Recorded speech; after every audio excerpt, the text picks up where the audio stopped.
The stories featured in Greeking Out are original adaptations of classic Greek myths. This week's story features the death of many herd animals, people with the same name, insulting the gods, dying of shame, hypocrites, and the destruction of a temple.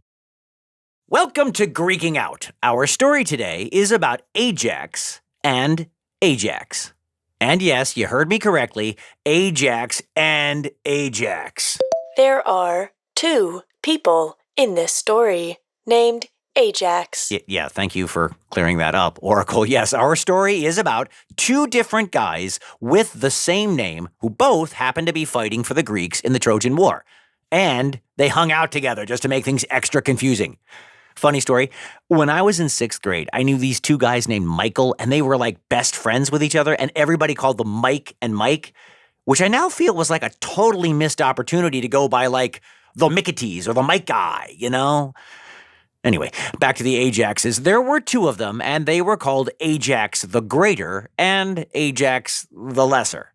They were called this because Ajax the Greater was a huge, towering warrior, and Ajax the Lesser was much smaller.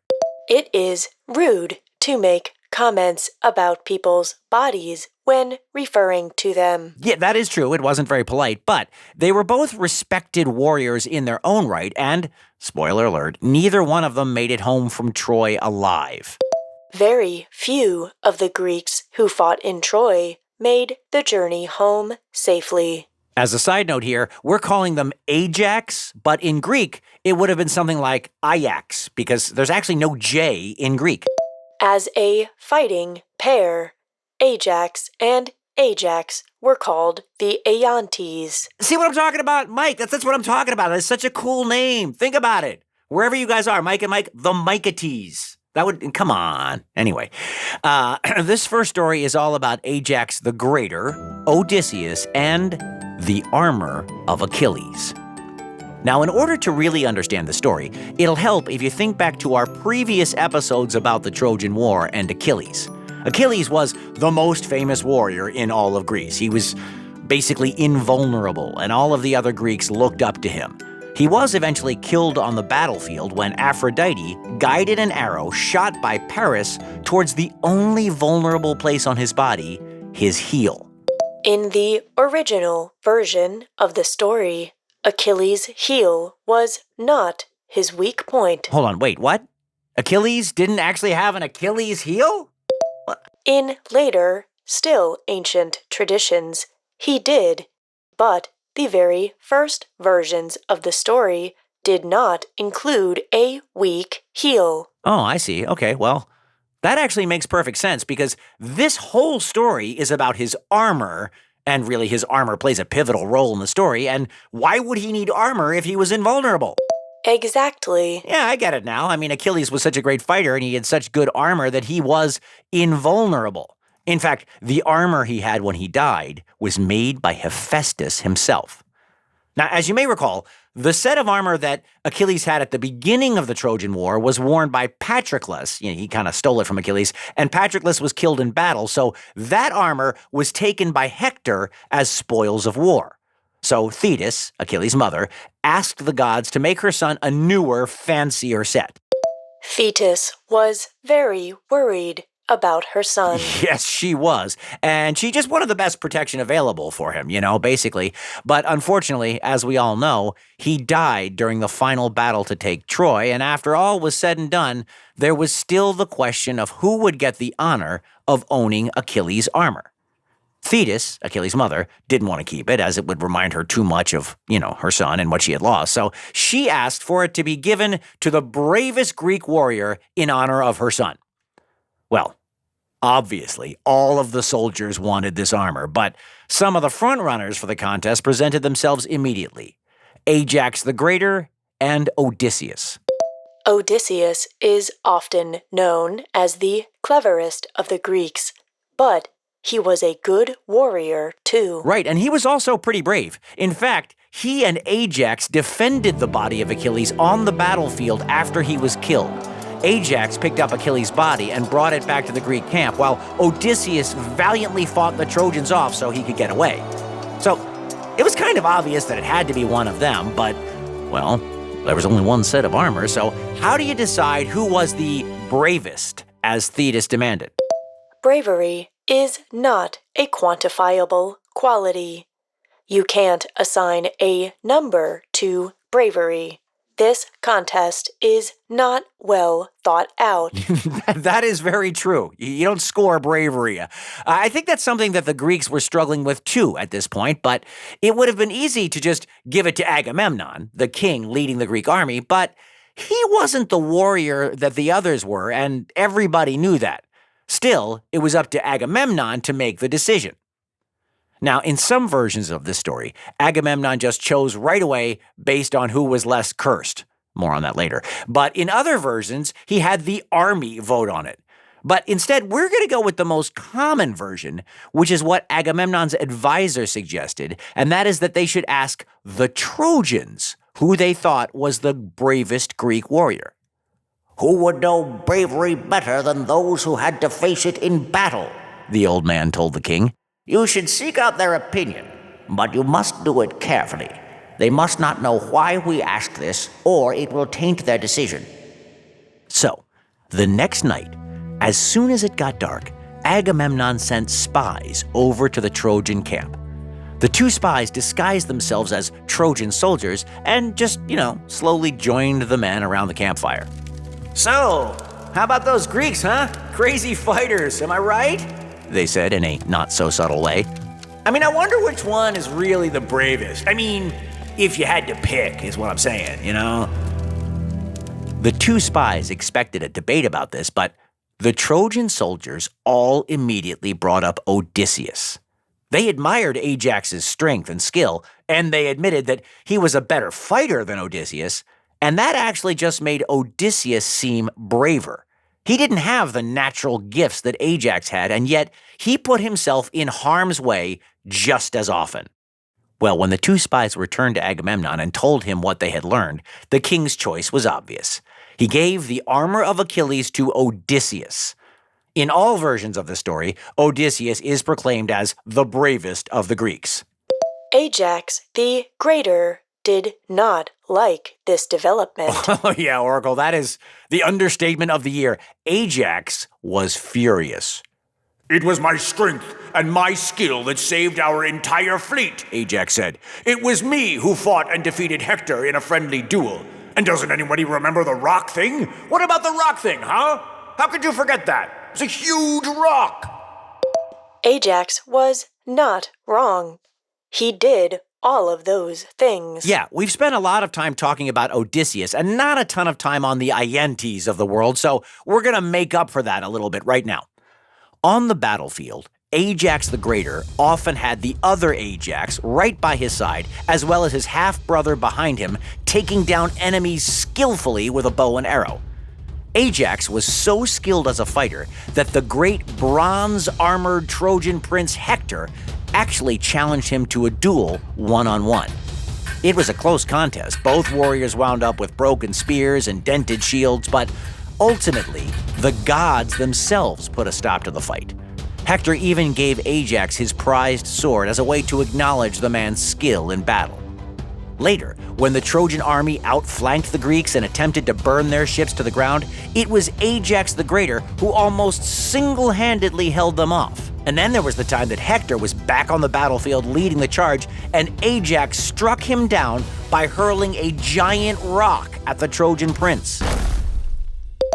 It was truly a feat of strength. Right, he was a powerhouse, but he was also probably cursed, right?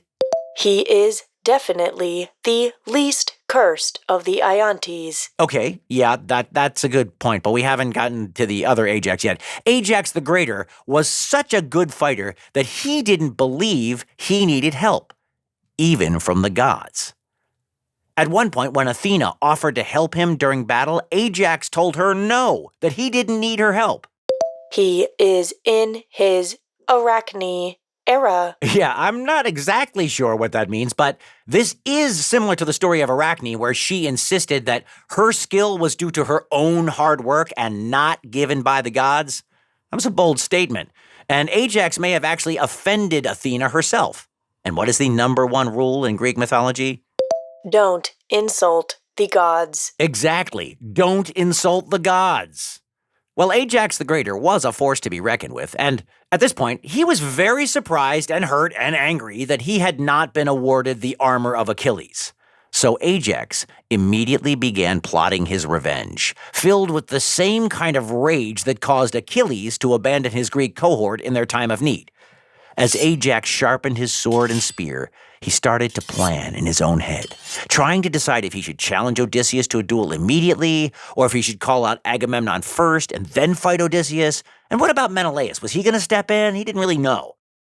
And suddenly, without warning, the gods have decreed that we must take a quick commercial break. So we're going to pause for a second, and then we'll be back with more Greeking Out. All right, thanks for that, and thanks for sticking around for more Greeking Out. With his weapons and armor prepared, Ajax the Greater strapped on his shield, grabbed his spear, and stepped out of his tent in full armor, ready to claim the prize that was rightfully his. He let out a blood-curdling scream, sprinted out into the fields, and began attacking the sheep. Also, potentially, cows, pigs, and goats. Most of the source materials simply say herd animals. It's possible there may have been a chicken involved. Yeah, you see, Athena had been watching all of this play out. As we mentioned, Ajax was not exactly her favorite hero, and by contrast, Odysseus was her number one, so she decided to intervene with a little magic. She cast a spell to make Ajax get really confused. While under the veil of this spell, Ajax the Greater was convinced that he was being attacked by his fellow Greeks, that a large group of armored soldiers was waiting for him in the fields to prevent him from challenging Odysseus or Agamemnon. After fighting off imaginary foes, the haze of the magic slowly lifted from Ajax, and the great Greek warrior found himself surrounded not by human enemies, but by herd animals. Ajax blinked and looked around. He wasn't sure how long he'd been attacking these animals, but soldiers from all over the camp were staring at him as he stood there on the hillside trying to regain his wits. The other soldiers seemed too terrified to approach him. Now, as you might have figured out, Ajax the Greater really took great pride in himself and in his deeds. And this was a real blow to his ego. That he would lose control so badly he would hurt his own fellow soldiers or, a bunch of herd animals? Whew. It might seem cruel when the gods punish someone for hubris or too much pride. But too much pride can be dangerous. Yeah, even these hardened soldiers weren't ready for this level of community violence from one of their own. Ajax was so upset, he went back to his tent and basically died of shame, too embarrassed to face his fellow soldiers again. Where Ajax the Greater died, the poet Ovid said a bunch of flowers sprang from the earth, the hyacinth flower, which was known to symbolize grief. It is said that the letters A and I are inscribed in the hyacinth flower, leading to the Greek cry of sorrow, I. Now, Agamemnon refused to give Ajax a hero's burial, which would involve burning the body. He felt that Ajax had meant to hurt his fellow warriors and didn't deserve to be thought of as a hero. But many of the Greek soldiers disagreed with Agamemnon. Even Odysseus tried to convince Agamemnon to change his mind after all that Ajax had done for the Greeks. Even if we're not allowed to burn him on a funeral pyre, it's too cruel to leave the body of the great Ajax just lying out for vultures and dogs. And so a compromise was reached. Ajax's body was not burned in ceremony like the previous Greek heroes, but instead he was buried in a coffin. One of the only Greek heroes lost at Troy whose body was not honorably burned at a pyre. Funeral services were very important to the ancient Greeks. It was important to the mortals that the underworld gods knew they were being sent a hero. Yeah, dying a hero meant spending your afterlife with the other heroes. During the Odyssey, as Odysseus is trying to find his way home, he visits the underworld and sees the spirits of people he knew who had died. Ajax the Greater comes to see Odysseus, but refuses to talk to him. And as many of you know, Odysseus loses everything as his ship is wrecked on the way home. So Achilles' armor goes overboard with everything else lost at sea. It's said that the armor washed up on the shore near where Ajax the Greater was buried. So, I guess Ajax got the armor in the end? That was a bummer. Yeah, it was, but buckle up because here comes the story of Ajax the Lesser, and it is not a lesser bummer. This Ajax was the son of one of the original Argonauts who sailed with Jason and his crew. Oh, cool. Shout out to the Argo. Well, anyway, Ajax the Lesser might not have been very tall, but he made up for it in other ways. He was a very accomplished warrior who was known for his speed and the accuracy of his spear. He defended his fellow soldiers well and fought bravely for his brothers in arms. When he wasn't fighting in battle, this Ajax had a reputation for being combative in a different way. He was known for being kind of grumpy. He was always antagonizing people and seemed to be itching for a fight. The word you are searching for is pugnacious. It means quick to argue or fight. I did not know that I was looking for a word, Oracle, but that is a good word, pugnacious. It's kind of a fun word, actually. Pugnacious. Anyway, Ajax the Lesser was pugnacious and had a bit of attitude about him, particularly towards Odysseus. He really hated that guy. This was due, in part, to the foot race thing. Yeah, exactly. Everybody knew how fast Ajax could run. Apart from Achilles, Ajax the Lesser was known as the swiftest of the Greeks. And at the funeral games held to honor Patroclus, everyone expected to see him outrun all of the other soldiers. Somehow, Odysseus and Ajax the Lesser were pitted against each other in one of these races. Now, most people were pretty sure that Ajax the Lesser was faster than Odysseus, and he probably was. But at a pivotal moment in the race, just before the finish line, the goddess Athena intervened and tripped Ajax the Lesser, causing him to lose. Athena cheated because Odysseus is her favorite. Again, probably for another reason pertaining to the cursedness of Ajax the Lesser, but I'm getting ahead of myself. This Ajax actually survives the Trojan War. In fact, he was one of the soldiers who hid inside of the Trojan horse and led the sacking of Troy. And that's where things get kind of wild for him.